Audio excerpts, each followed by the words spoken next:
Wow, so tricky, eh? I want to start a company, but I don't know which food packaging to choose. What should I choose, huh? Glass.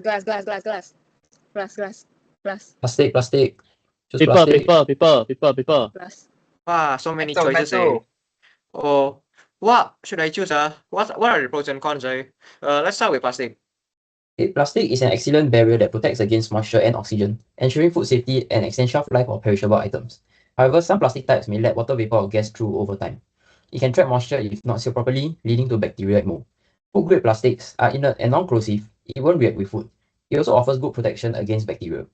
However, depending on the plastic used, chemical may migrate into food during heating, leading to adverse health effects.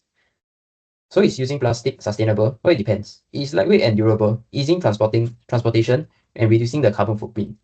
Durability means lesser product damage and loss, making it a resource-efficient option. On the other hand, production of plastics depend on fossil fuel, which causes pollution.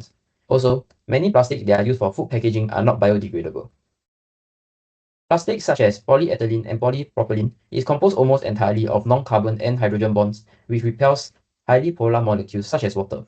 PE, PP, and PET has long polymer chains that makes it largely unreactive, giving it corrosion resistance properties.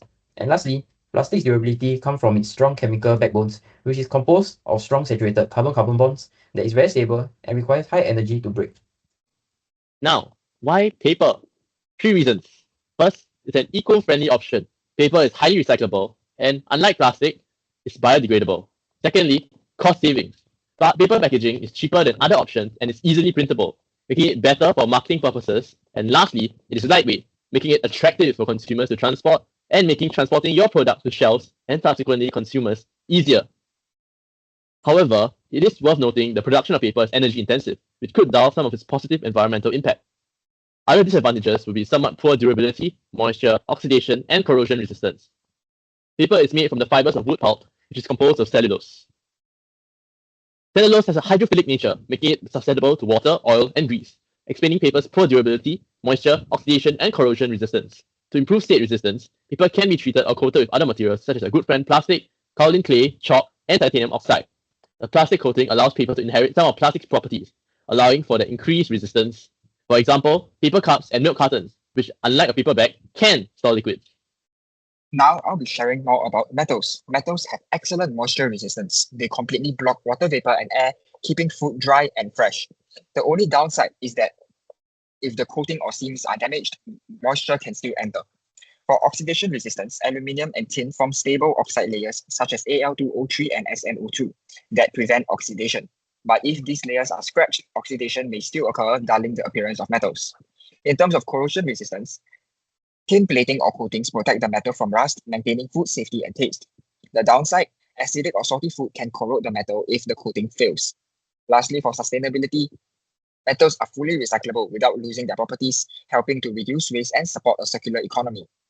The disadvantage is that it requires a massive amount of energy to extract metal and to refine it as well. Moving on to the material chemistry behind these properties, moisture resistance is due to the dense metallic bonding and close packed structure, which allows it to block water and air. Oxidation resistance comes from the formation of stable oxide layers, such as Al2O3 and SnO2, that prevent further oxidation. Corrosion resistance relies on tin plating or lacquer coatings, which prevent electrochemical reactions with acids and salts. Sustainability, the metallic crystal structure stays intact, allowing the metal to maintain its properties and strength even after recycling. Glass is resistant to moisture, oxidation, and corrosion. Therefore, glass is more commonly used to store sauces, pickles, and other food products that are acidic. This is because glass is non-porous and non-reactive, as silicon dioxide has a giant molecular structure with strong covalent bonds between silicon and oxygen atoms, and each silicon atom is covalently bonded to 4 other oxygen atoms tetrahedrally. Hence, glass has a very high melting point. Glass is also sustainable because customers can always reuse glass jars for other purposes such as storing their leftovers. However, glass is not used in all kinds of foods as it is heavy and brittle, making transportation more challenging as it requires more care and energy. Hence, this can increase the cost of production for a food company. Wow, very interesting. All materials have their advantages and disadvantages. Let's go to the conclusion.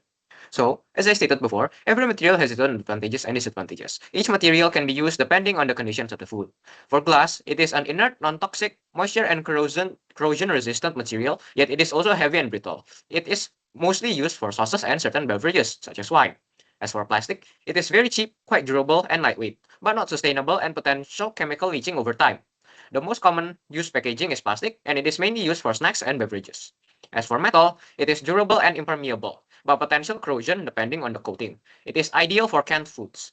As for paper, it has poor durability and moisture resistance, but it is lightweight and the most eco-friendly. It is usually used for takeouts and dry foods. Next. Okay, here are the references used for our presentation. Next. Okay, that is all for our presentation. Thank you for watching.